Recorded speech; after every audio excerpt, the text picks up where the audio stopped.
আমি তোমার কি হই? তুমি আমার ভালোবাসা। জনপ্রিয় নাট্য নির্মাতা রাফাত মজুমদার রিঙ্কুকে গ্রেপ্তার করেছে গুলশান থানা পুলিশ। তাকে গুলশান থানার একটি হত্যা মামলায় গ্রেপ্তার দেখানো হয়েছে। পুলিশের দাবি, গ্রেপ্তার রিঙ্কু ঢাকা মহানগর উত্তর ছাত্রলীগের সাবেক সহ-সভাপতি। সবকিছু নেগেটিভ করে দেখা তোর অভ্যাস হয়ে গেছে না? মানে কি? আর এটা করতে কইছে জানো?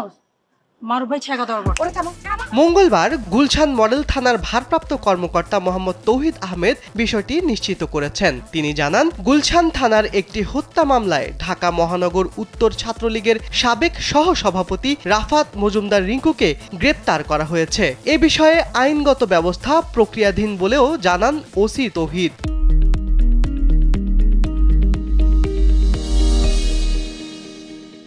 এর আগে সোমবার রাতে গুলশান এলাকা থেকে সন্দেহভাজন হিসেবে রিঙ্কুকে আটক করে পুলিশ। মেয়েদের প্রতি আগ্রহ থাকবে কি করে? জীবনে তো আমার কোনো মেয়ে নাই, তবে একজন পুরুষ আছে। বেশ কয়েক বছর ধরে নিয়মিত নাটক নির্মাণ করে চলেছেন রিঙ্কু। তার নির্মিত নাটকের সংখ্যা 2 শতাধিক। নির্মাতার বেশিরভাগ নাটকই দর্শকের পছন্দের তালিকায়। রিঙ্কু নির্মিত উল্লেখযোগ্য নাটকগুলো হলো বোধ, রঙিন আশা, পুতুলের সংসার, ইতিবৃত্ত, নরসুন্দরী, কবর, বন্ধন, ব্লগার মিতু, জাল, কাটুস, অতিরিক্ত, নোঙ্গর, রিক্সা গার্ল ইত্যাদি। নাটক নির্মাণ করে বেশ কিছু পুরস্কারও পেয়েছেন তিনি। হ্যালো। তোর হ্যালোর আমি কালকে রাত পর্যন্ত অনলাইনে ছিলি কেন? এতক্ষণ তুই রাত 3টা পর্যন্ত অনলাইনে ছিলি। এদিকে এই নাট্য নির্মাতার আটকের বিষয়টি প্রকাশ্যে আসার পর নিন্দা ও প্রতিবাদ জানাচ্ছেন সহকর্মীরা।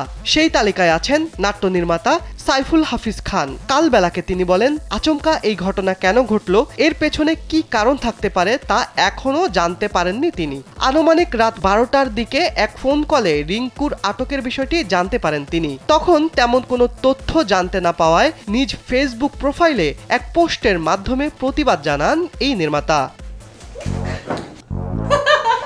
একদম বিয়ে করে না তাড়াতাড়ি শ্বশুর বাড়িতে ফোন, আমাকে ডিস্টার্ব করবি না।